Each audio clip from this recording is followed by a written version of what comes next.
跟住我哋有請梁特首，啱啱嗰個係真特首，新聞官都係會錯。主席、各位議員、各位市民，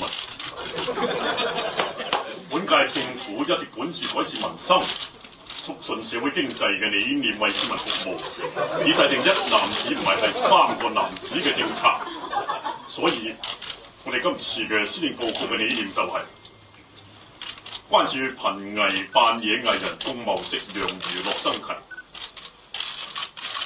隨住扮野人口老化，福祿壽3年之後會增加社會上面綜援嘅負擔，我哋要積極咁樣去輔助夕陽嘅扮野藝人。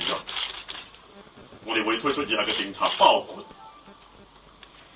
我哋會積極參與國家粵港澳大灣區嘅發展，積極推動喺廣東地區、香港同埋澳門有巡迴嘅演唱會。雖然而家暫時未有任何人揾我哋，所以喺呢一度呢，我哋積極嘅去呼籲所有嘅客戶，如果有興趣，隨時打電話俾我哋。第二，鑑於琴日啱睇完一個非常之精彩嘅記者會，所以我哋會積極參與亞投行嘅活動。我哋今日辦完呢個記者會之後，咩叫亞投行？我相信亞視係會投降嘅。跟住我哋會積極推動各項嘅基建，包括港珠澳大橋、高鐵同埋三跑全部直達紅館。等粵港澳大灣區嘅觀眾以及世界各地嘅朋友都可以藉住三跑同埋港珠澳大橋直達我哋紅館每一個座位。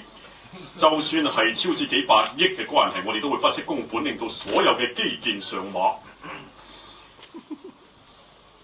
談到近日有議員拉布，喺阻撓城市電腦售票網嗰度，阻擋咗好多想買福祿壽演唱會飛嘅市民，同埋加售福祿壽嘅飛。呢樣嘢我係表示強烈抗議。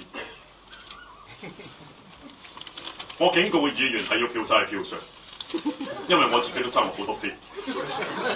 希望大家支持福祿壽嘅演唱會。最後我要澄清一點，在座有好多不負責任嘅傳媒朋友，用嘩眾取寵嘅方式報導我家人，呢只係我自己嘅事。有人誣衊我嘅太太同埋我嘅女唔用錢買福祿壽嘅飛。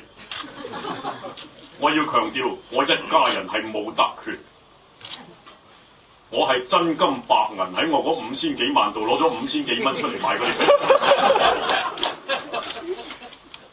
最後我要強調一點，我哋係一個絕對愛國愛港嘅演出，因為舉行嘅地方係紅館，所以成個演出一定係紅嘅。多謝大家。多謝晒。